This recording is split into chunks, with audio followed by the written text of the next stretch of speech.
so relaxed after that? So am I, like in a way that I'm not even sure what I'm talking about anymore, because I'm like, I'm so relaxed in 5, 4, 3, 2, 1. But here we are in Kelowna. I love it here. I know I say that like almost as if I'm angry. I am, because I live in Toronto, and Toronto is not here. I love it here. Are you from here? Yes. Oh, you're so lucky. See, the problem is I have a husband and 2 children who are back there, so I do have to go, but I don't want to anymore. It's been so nice to be here. I had sunshine for the first time in like 6 weeks yesterday. Apparently I'm not clinically depressed, I just am deprived of sun. I had no idea until I landed here yesterday. And I'm alone. There are no kids here with me. We're all adults, I think, other than Kai, who's apparently a magnificent speaker, so brave. My kids aren't here. It's amazing. I mean, I love them, obviously. I love them. They're wonderful. But nobody told me that having 2 kids would be like 10 kids. Nobody told me. And the 4-year-old, he's such a joy. But also he somehow strategically forgets how to use his legs anytime I'm around, and therefore I have to carry him everywhere. He's 4. He's big. And then my daughter is 8.5, going on 18. Who knows what I'm talking about? Does anybody have a little girl? Okay, like, isn't it supposed to start when they're 13? She's 6, see? Like, I thought I had a few more years, and yet already the struggle is so real. I didn't know. But I'm alone. And it's so nice to be here with all of you.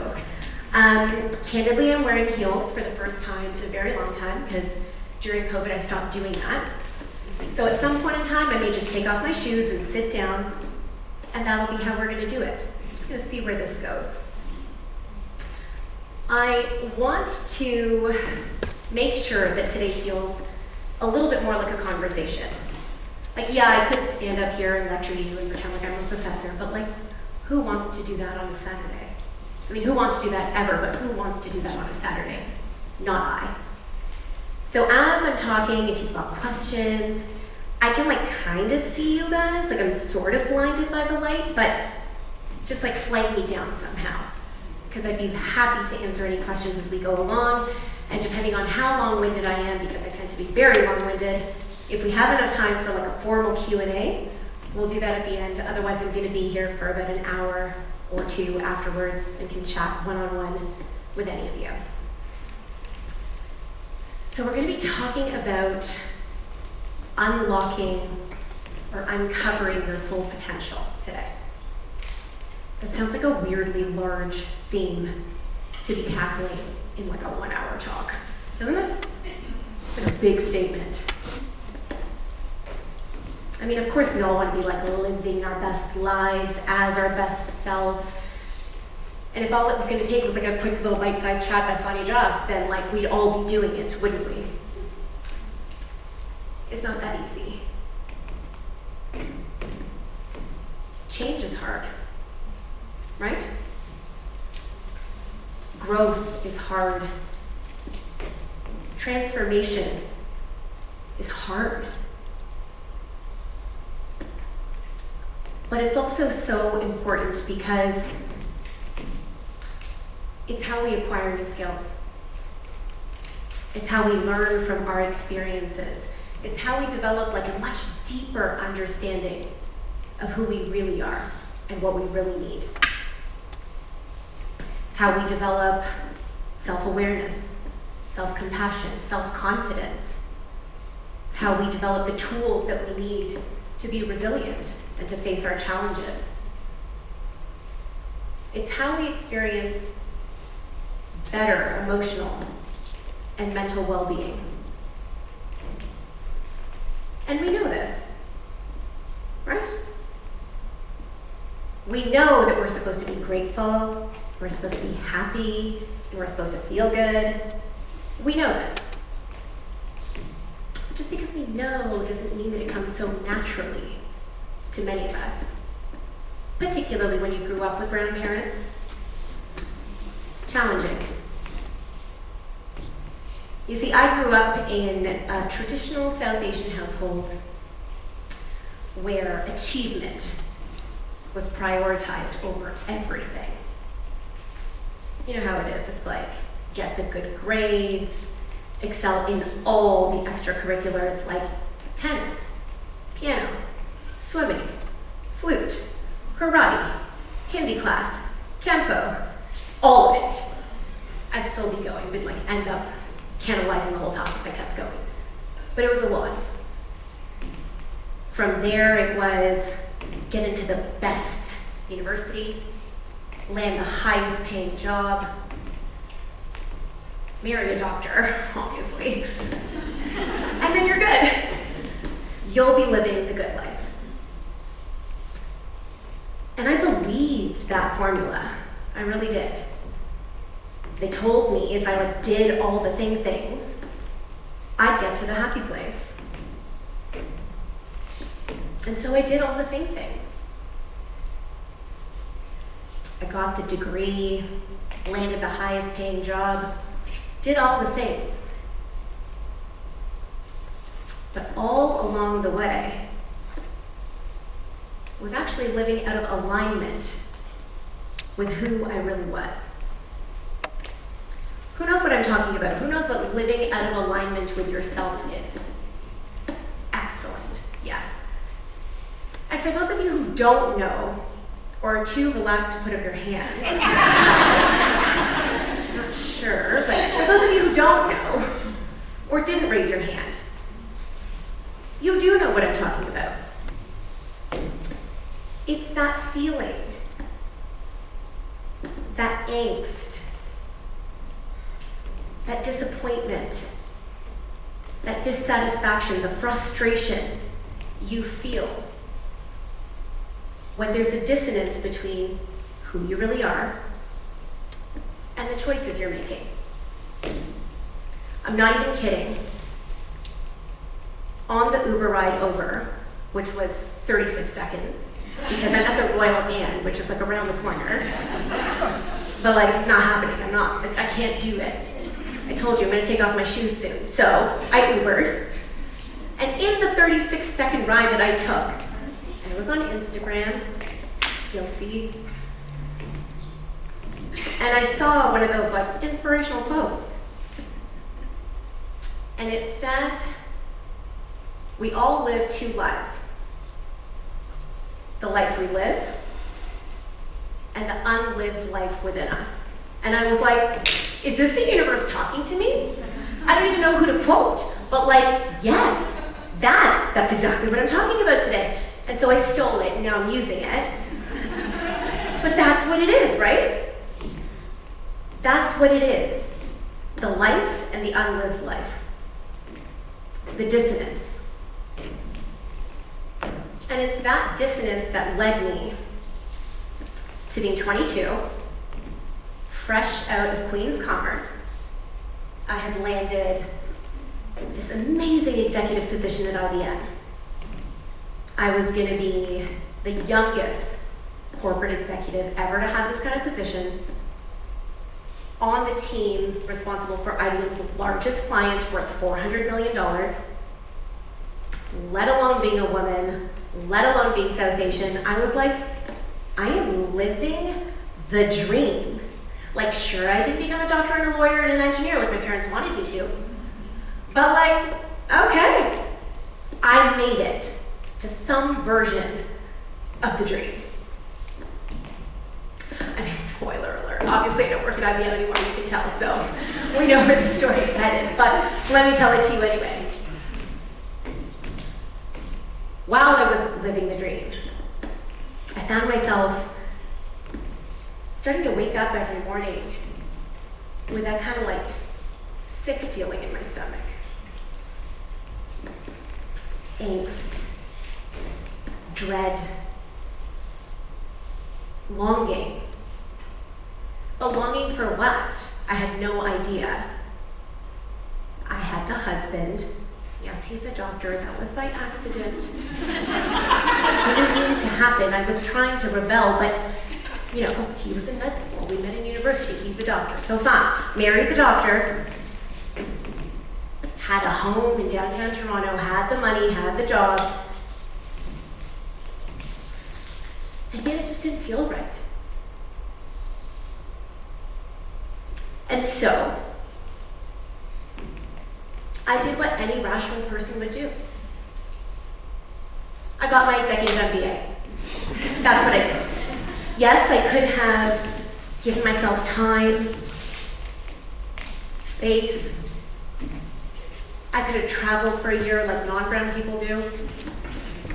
But no, I chose higher education because when is that not the answer to figuring out who you really are and what you really need? Right, Mom and Dad? And boy, were they happy. So then I get the executive MBA. And I'm like, okay, I'm gonna change my direction. I'm gonna quit Big Blue and I'm gonna work at a smaller technology company because that's brave. And within like 3 months, I was like, okay, so I'm like kind of picking up on the fact that there's like probably no job out there that's gonna like fill the gap, make me feel the way I want to feel. Doesn't matter which technology company I go to, it's not out there. And so I had no choice. I couldn't really buy into my own BS anymore. And I decided to go on a journey with it. I didn't really know it was a journey within at the time, frankly. But I did know that there was going to be nothing out there that could fix what was going on in here. And when I was willing to look, when I was willing to listen for the first time ever, I learned so much about myself. I could see the lack of clarity I was living with around who I really was and what I really wanted. I had no idea what I stood for. I could see the deep limiting beliefs, the lies, the stories, the negative narrative that I was holding so tightly to. I could see how perfectionism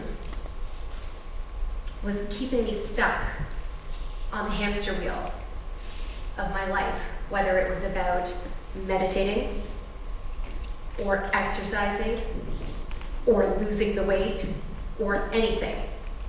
Perfectionism was keeping me stuck in a spiral. Who knows what I'm talking about? The on the wagon, off the wagon, the I'll start again tomorrow and other lies I've told myself. Right.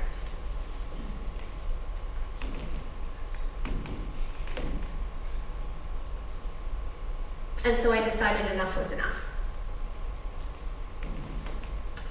I decided to become a personal trainer and nutrition specialist because I really wanted to work with people. I wanted to help people, primarily when it came to their bodies, to break the cycle once and for all. And so I told my parents, Mom and Dad, I'm going to become a personal trainer. And they were like, she's clinically insane. You're gonna, I'm sorry, what? Take your BCom and your MBA and teach people how to exercise?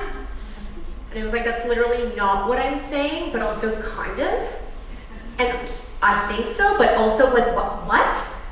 You're making it sound like I'm downgrading my life when what I feel like I found is passion for the first time. And then of course they were like, well, she's married to a neurosurgeon, so she's probably legitimate anyway, it's fine, we won't stand in her way. And so I made the exit. I quit and became a personal trainer and nutrition specialist. And I thought for so long my work was going to be focused on the mindset work, yes, but on the fitness and the nutrition, the tactical, really working on how to make the system work. with others. What I quickly learned, though, and what I quickly found in working with all my clients was that it's all mindset work. There's nothing other than mindset work. The rest are just tools. And so that's how we are here today. Now, I want to talk about some of that inner work. And sadly, I'm not going to be able to give you like a 5-step formula. This isn't going to be like a 30-second reel. I'm not good at the TikTok dances. Why do people do them? Or like when they point to words. What is that? Stop it. Thank you. It's one thing I said to my publicist when he was like, we need to go on TikTok. I was like, if you make me point while not saying anything but just smiling, I fire you and I quit social media. Like, I'm done. So, won't be delivering information like that today. But I do want to walk you through some of the key areas that I have focused on in my life and I have helped thousands of other people focus on now. And this is going to apply regardless of what you are dealing with in your life. I don't care if your end destination is losing 25 pounds. I don't care if your end destination is getting another job promotion. It doesn't matter. It's all the same. Who feels ready to dive in? Yeah, okay. I'm loving this. And I'm blind, but I like the sequence. I can see it. Thank you. Thank you for making me feel like my vision is not totally malfunctioning after getting laser eye surgery. So the first pillar that I'd like us to talk about is gaining clarity on your values. So few of us have clarity. If I asked you, what do you want in your life? Who'd be able to answer? Clearly, succinctly. I want the moments to last longer. Oh, I just want to hug you. Oh. That's the best damn answer I've ever heard. In LA, they answer totally differently. I want a 6-pack. You're like, that's okay, we're heading in the wrong direction here. Yeah. Thank you. That was beautiful. You're welcome. Anybody else want to share? Anybody else? It doesn't have to be quite so noble. Okay? I like nice things too. Yes. I would like to live life on my terms while fulfilling my purpose, doing service to others. Ooh, I got goosebumps. That felt so good. So few adults have clarity. And it's strange if you think about it, right? Like, we don't wing our jobs. We don't wing our kids. You better believe before I had my first daughter, I had read like 18 books on sleep training.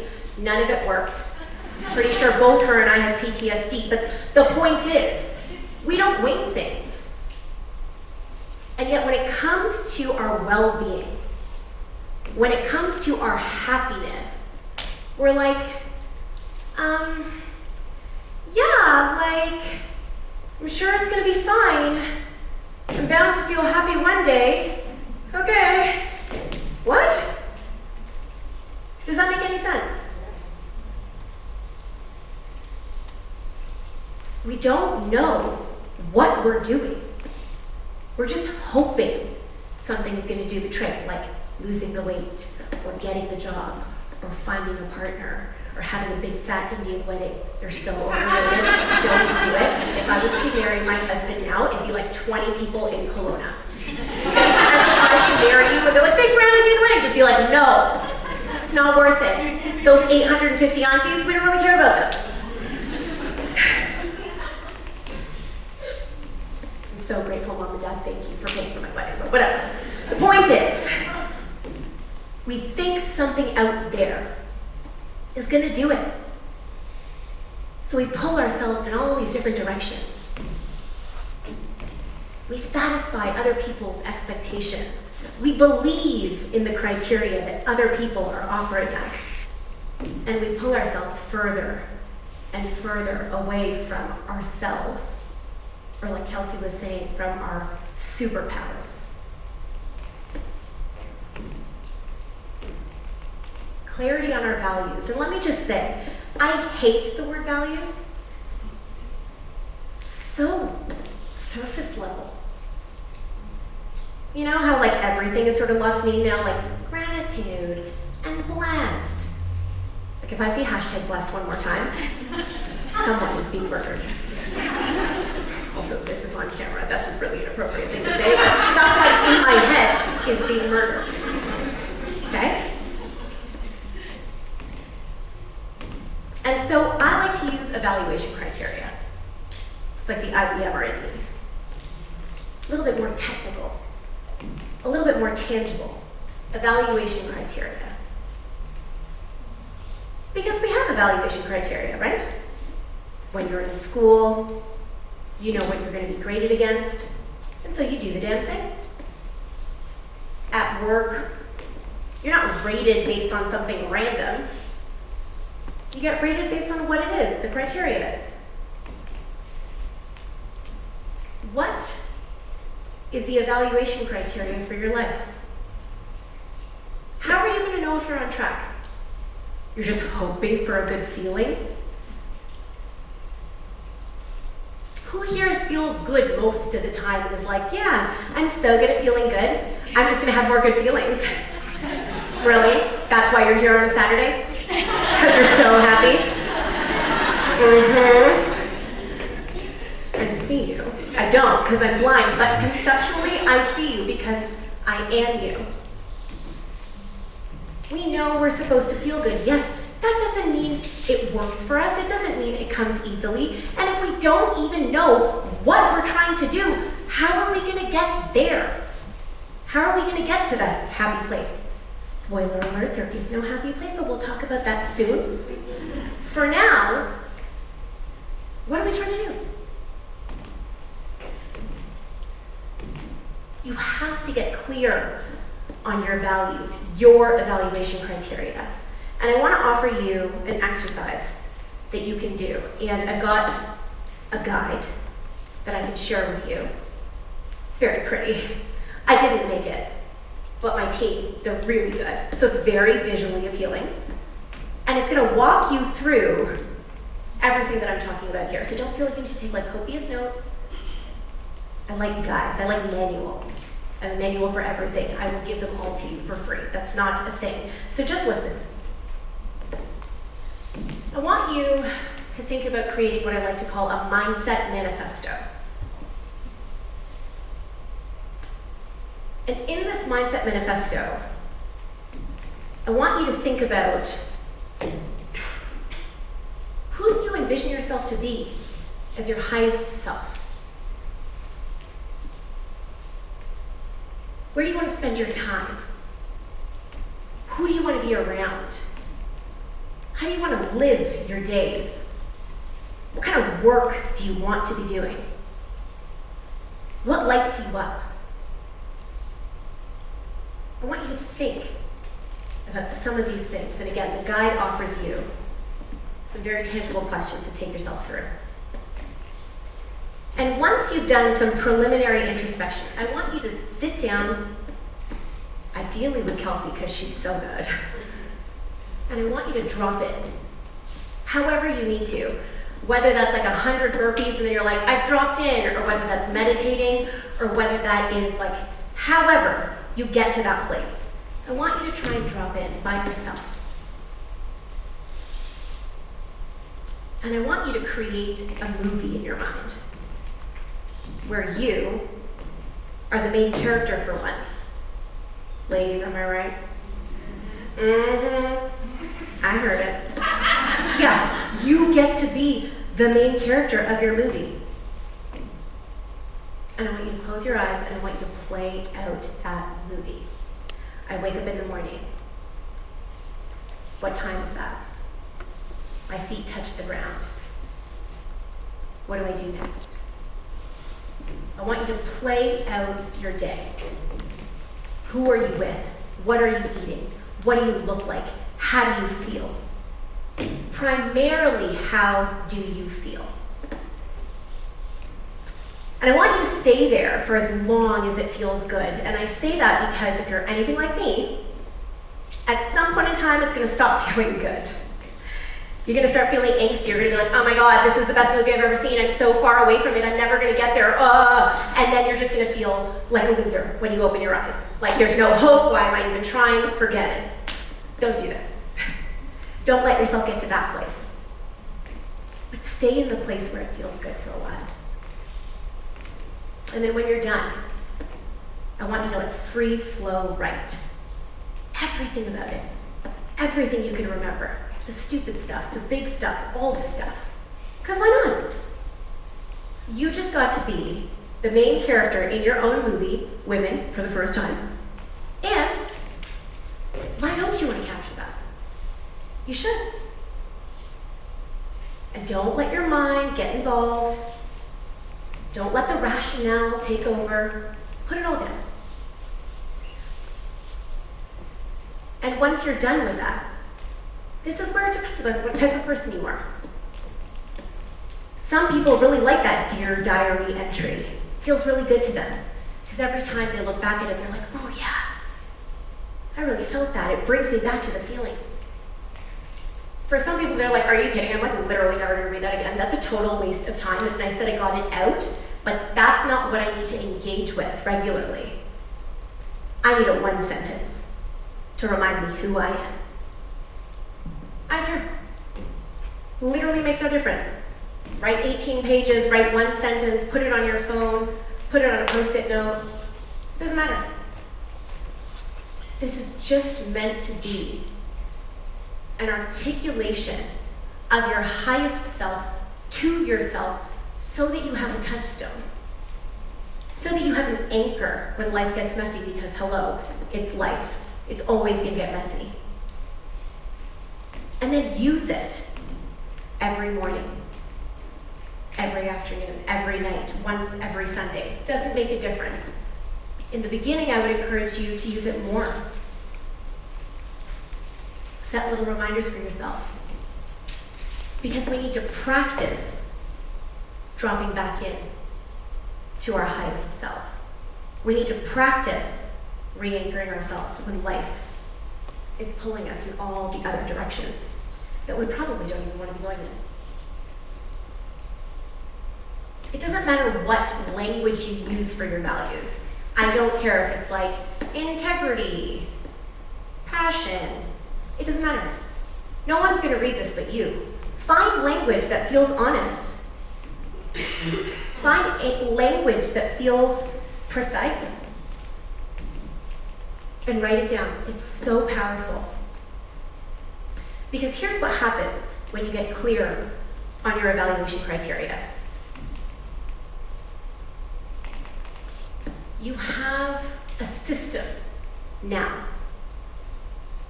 of making decisions.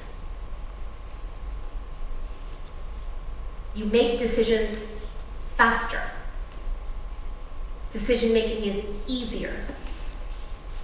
Those easier decisions lead to greater satisfaction from your decisions. That satisfaction further fuels your values and your passion for those values, which then reinforces those values and starts the cycle again. Faster decisions, easier decisions, better satisfaction, greater satisfaction in who you are, reinforces the values, go again. You're not guessing. Do you know how liberating it is when you don't have to be experiencing the tug of war around every choice you have to make? So much of the noise that we live with goes away. So powerful.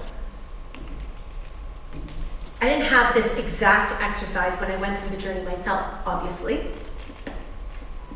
But it is a summary of the work that I unknowingly did. And it changed my entire life. Everything in an instant. Because for the first time, I had clarity for myself. Does that make sense? Does it feel too hard? I mean, I'm going to say it in air quotes, so who can say yes now? Because now you're just like, I mean. But does it feel too hard? Can we make it a little bit fun? Can we make it a little bit playful? It's not going to get worse than it is right now. Give it a shot. I'll give you the guide. Work your way through it. Do the exercise. Witness how your life changes. The second thing I want to talk about is how to develop better self-compassion and overcome the negative narrative that you live with.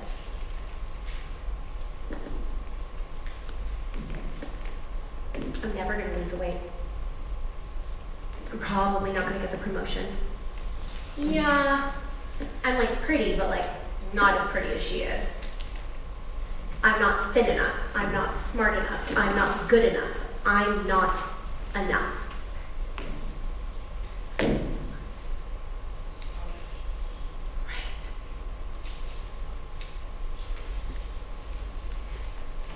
Who is willing to admit that they hold negative narrative within them? Right. But ouch. We are our own worst critics. That's right. It is ouch. Because it's so noisy in there. And other than Kelsey, most of us are really mean inside. We're really mean. And it sucks, am I right? Isn't it exhausting? It's exhausting. Beliefs. They frame every part of how we show up in the world. These beliefs that we have developed from our childhood, from our education, influences, society, they stick with us. They frame who we are going to be as we move through life. Limiting beliefs, they keep us stuck in a predetermined future. There are stories, there are lies, there are untruths, there are experiences that we are carrying with ourselves from our childhood, from our earliest years, that tell us we're not lovable, that we're not going to belong, that we have to perform so that we can get there, wherever there is. And so we do. We deprioritize ourselves. We perform for the sake of others. We do more. We chase more. We sacrifice more, all so that we can be accepted. Meanwhile, we're pulling ourselves further and further and further away from who we really are. The thing that is so annoying about limiting beliefs is that they're like really just trying to keep us safe. Like they're really well intended, which is so messed up. They're like trying to do a good job, but they suck so hard at the same time, and you're like, what is this? They're trying to keep us safe. They're trying to keep us stuck in a predetermined reality. Doesn't matter if the predetermined reality is a good one, but your brain knows that reality, and your brain likes to feel safe. And so, it will steer you in the direction of safety, whether that version of safety to your brain feels good or not. Do you hear what I'm saying? It is where self-sabotage comes from. You know how you're like, I'm always so good, but then on day 7, I just end up eating a whole cake and I hate myself for it, and it always happens every single time, and you're like, this time's gonna be different. This time's not gonna be different. It's not gonna be different. It can't be different until the stories, the lies, the untruths that you're telling yourself change.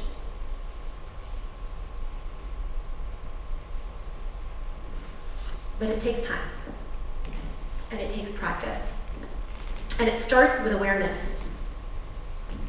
You actually have to practice being aware of like the monster that lives in your head. Whose voice is it in there? I used to think it was mine. Then when I began therapy, I realized it's my mom. She's in there. She's the mean voice in my head. She's actually not mean. I have a great relationship with her. I like really, really get along with my parents now. But she lives in there. Some historical version of my mom lives in my head. I saw those eyebrows go up. Yes, right? I didn't know I'm just trying to please my mom all the time. She's actually pretty happy with me. She just wants me to feel good now. They've realized that I'm not just teaching people how to exercise, so they backed off.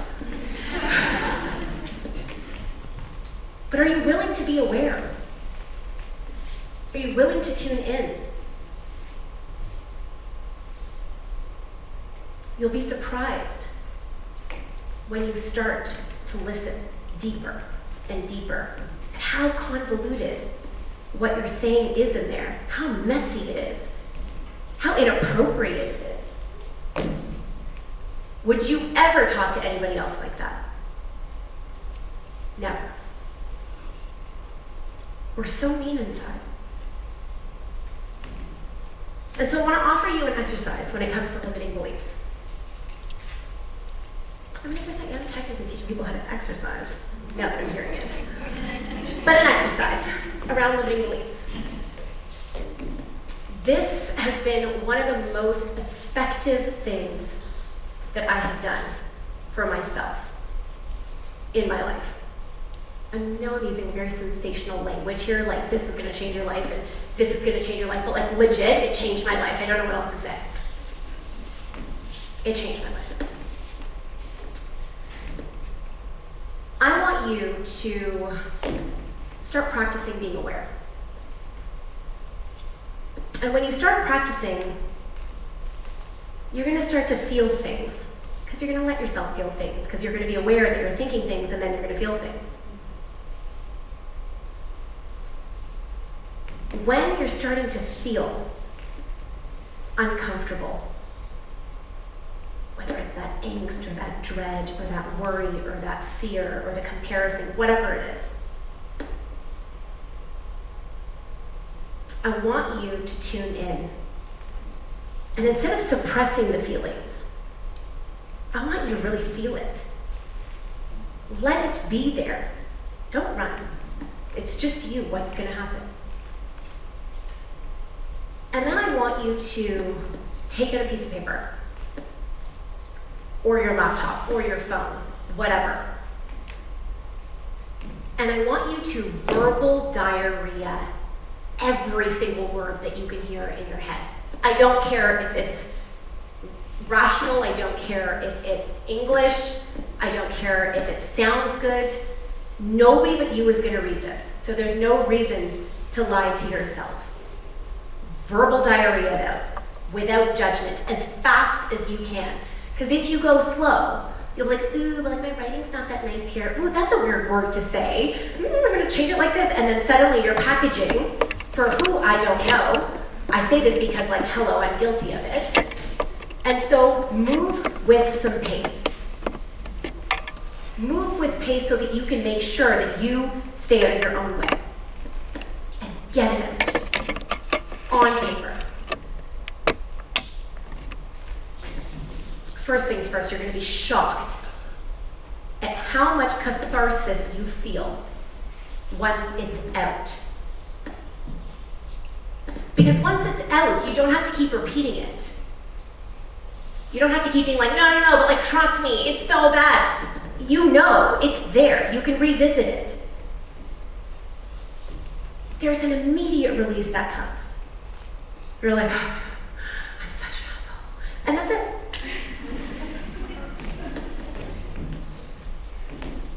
And then get back to work. Do whatever you're doing. Nothing else needs to happen at that time. Move along. The catharsis will be enough for you to just recenter, put your big girl pants on, and move. But then, you're gonna come back to it later on. I like to do this like when my husband's gone to bed, and my kids are gone to bed, and no one's looking at me. I've had some space. I take my writing back out. And the first thing I do is I read it. Not for grammar, not for spelling, although I can't help it, but I try not to. I just read it. To reorient myself around like, what was I even saying? What came out in that stream of consciousness? And then from there, after I've read it once, and I've brought myself back to that, first and foremost, I'm like, oh man, that's so mean. I feel compassion for myself to be like, is that what you live with? Out there while you're living this, that's what's going on? God, that sucks. I actually feel for myself for the first time, really. I'm on my own side because I've had a little bit of space. And then I go through it really intentionally. I go through it line by line. And I put adult Sonia into the driver's seat. I rebut every statement that I've made with the knowledge that I have as an adult, with the evidence that I have as an adult, with the experiences that I have as an adult. I take everything and I rebut. And what comes from this is a set of affirmations. I just like almost rolled my eyes as I said affirmations because again, here we go with the gratitude and the blessed and the affirmations. But bear with me for a second because affirmations really work. Science. It's real. It's just like nauseating on Instagram, but it's real. These positive self-statements, when you tell them to yourself, your brain starts to believe them. Tell yourself a better lie, and if you're gonna lie anyway, why not make it fun, right? Exactly. But I'm not talking about affirmations like live, laugh, love. Wherever you go, there you are. I know. I'm talking about precise statements using language that is directly combating the noise in your head. Yours isn't going to work for you. Yours aren't going to work for you. They're so specific to what you're going through, the noise in your head. And so once I've done that, I mean, sometimes I'm a bit redundant and I don't need like 38 affirmations. I'll tighten them up a bit. And then that language, those affirmations, become a part of my morning practice the next day. I wake up in the morning, and those are the affirmations that I meditate on, or do my breath work on, or while I'm running, I'm saying them, or whatever it is that I'm doing, crying while my children are going to school because I'm being mean. Like, it's what's playing on in my head. Because that's the noise that's in there. And they're so powerful. Everything quiets down. Everything. Because I can believe it when I'm saying it to myself. It's not like random statements. I'm like, oh, I only one day maybe. No. I've done the work to recondition my mind to believe what it is that I'm saying, because I've used evidence and experience and my rational adult mind instead of letting like 3-year-old PTSD Sonia driving the car, driving the ship, whatever you want to call it, right? Who uses affirmations? So powerful. And she's like waving at me, and also like I'm not sure if she's giving me the 45-minute timeline. Perfect. And she uses affirmations? Both maybe? Perfect. Okay. Give it a shot. Give the exercise a shot. And again, I have a guide for it. It's so pretty. And it's going to be really effective, but give it a shot. You don't need a guide for this. Just be willing to tune in. Be willing to look and hear. You'll know what language you need to start to reshape your narratives. And then the final suggestion that I have, the final area that I want to focus on, is abandoning the end destination mentality. When I find a partner, then I'll feel good about myself, then I'll slow down. When I get the grades, then I'll feel smart enough, then I'll slow down. When I buy the house, then I won't be stressed about finances anymore, then I'll slow down. Who here has slowed down? I want to be you. Does it ever come for more than a fleeting moment? Have you ever unpacked and lived in the happy place and been like, I'm good now, bye? Has that happened? You're all here on a Saturday. It hasn't happened. Because you're human. It can't happen. There's no end destination. There's no success, no relationship, no weight loss. Nothing out there that is going to override what's going on in here. I've tried. Desperately. It doesn't work. When I did my TED Talk, I was like, okay, this is my moment. And if I can just get to 1 million views, then I'm gonna be like, I am woman, hear me roar, I'm practically Oprah, yes. And then I'll be confident, and I'll be successful, I'm just gonna like feel good, living the good life. Didn't happen. We got to 1 million views, and I was like, oh.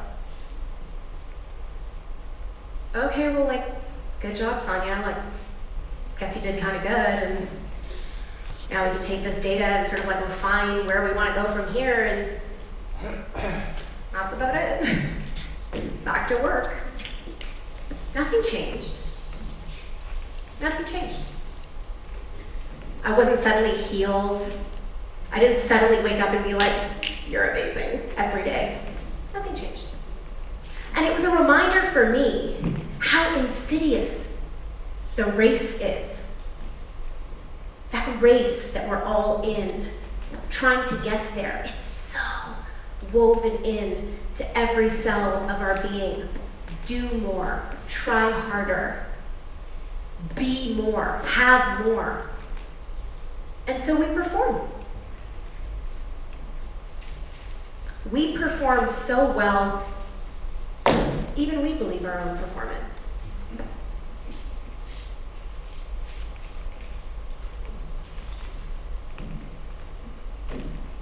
But happiness doesn't work like that, does it?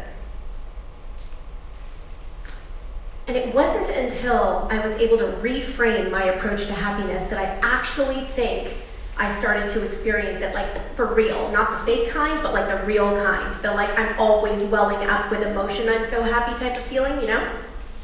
It happens so much now. Like I see a cute commercial on TV with like teddy bears for like peanut butter, and I'm like, oh my God, it's so beautiful.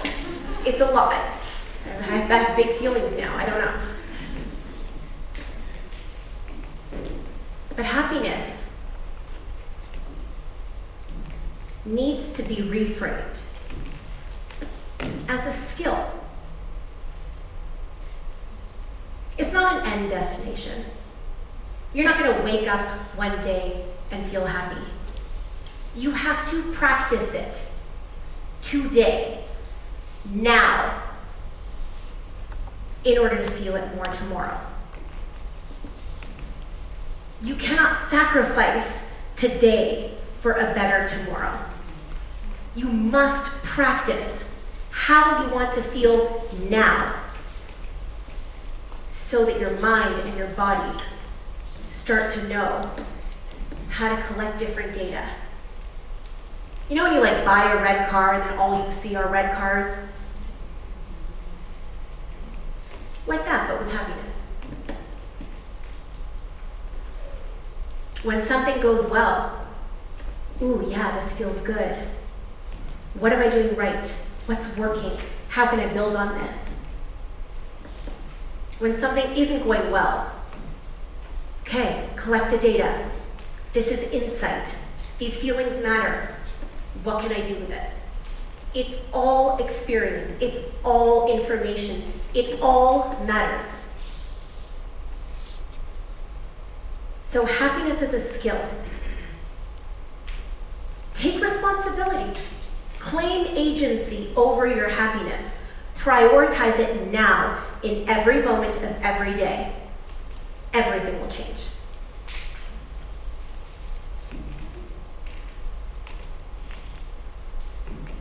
Embrace your imperfections. Easier said than done. Especially because Instagram and TikTok and all the places with the filters and all the time. I mean, how are we supposed to embrace imperfection when we're barely seeing imperfection? We almost see just enough imperfection to be ooh, that person's imperfection is kind of perfect, right? We are living in an environment where we don't really see imperfect anymore. But do you know anybody in real life who's actually perfect? It's not real. And if you're determined to stay stuck in the realm of perfectionism, the on the wagon, off the wagon cycle is going to continue forever. I have spent so much of my life bouncing back and forth between procrastination and burnout. Who can relate? That's it, one or the other. Procrastinate until I'm panicking, push super hard, burnout. Swear it's never going to happen again, and repeat. Enough. It's not going to work. And in order to be able to break that cycle, we got to come back to those limiting beliefs. We have to come back to that work. Awareness, practice, rewrite, recondition. Takes a little bit of work, but it's not that hard. Hard, but not that hard. And so worth it. And finally, connection, community, this, one-on-one. Belonging is so critical. It's where you practice living your values, showing up as your highest self, rewriting those limiting beliefs, showing up authentically as you are. It takes practice. Nobody's been who they are. None of you really know. Takes practice. And so find your people. Go beyond social media. Go beyond all of that. Who are your people? Where can you bring your authentic self? Where can you be witnessed, seen? Because your body knows when that's happening. Your body can feel that. And that changes everything from the bottom up. Your nervous system shifts. Safety is felt. And suddenly, you're not so afraid anymore. Suddenly, you can dare to dream just a little bit. Suddenly, you're like, okay, like, I don't know, this seems kind of crazy, but like maybe I want to try. There's a curiosity that awakens. There's passion that develops. Find your people. It matters so much.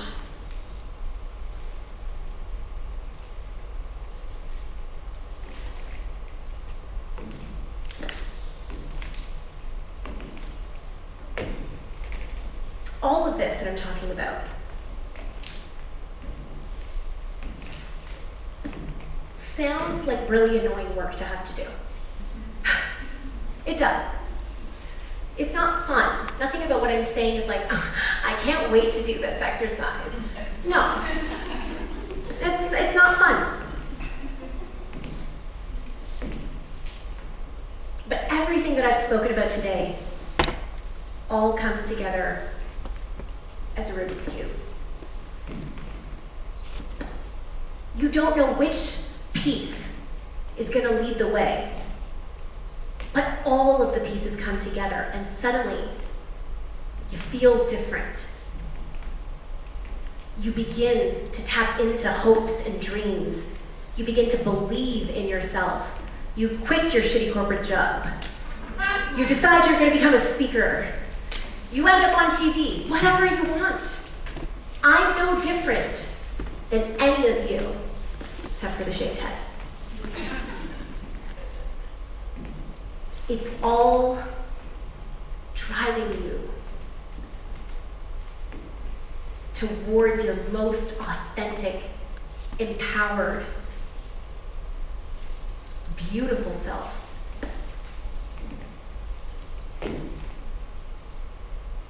And so I hope you're going to take the time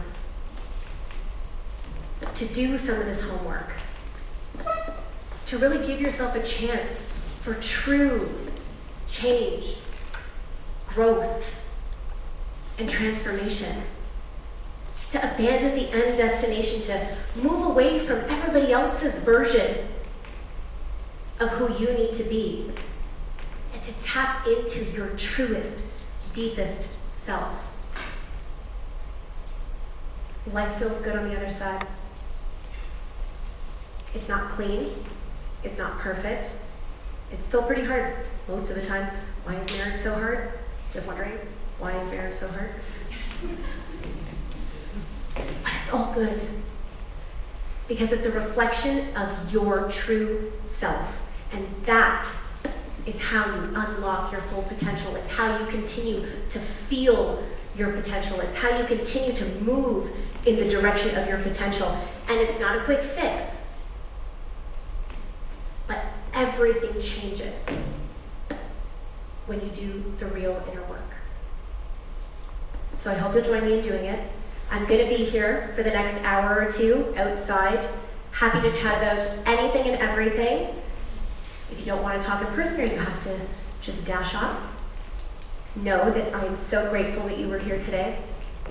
This has been my first in-person on-stage talk this year. And, it just feels like magic. So thank you for giving me this moment. I really, really appreciate it. And last thing I'm going to say is, if there's something you want to talk about, and you're like, I don't really know, now's not a good time, I gotta think about it, slide into my DMs. I don't like social media, but I also love social media because it creates a platform for connection. It is me online, actually me.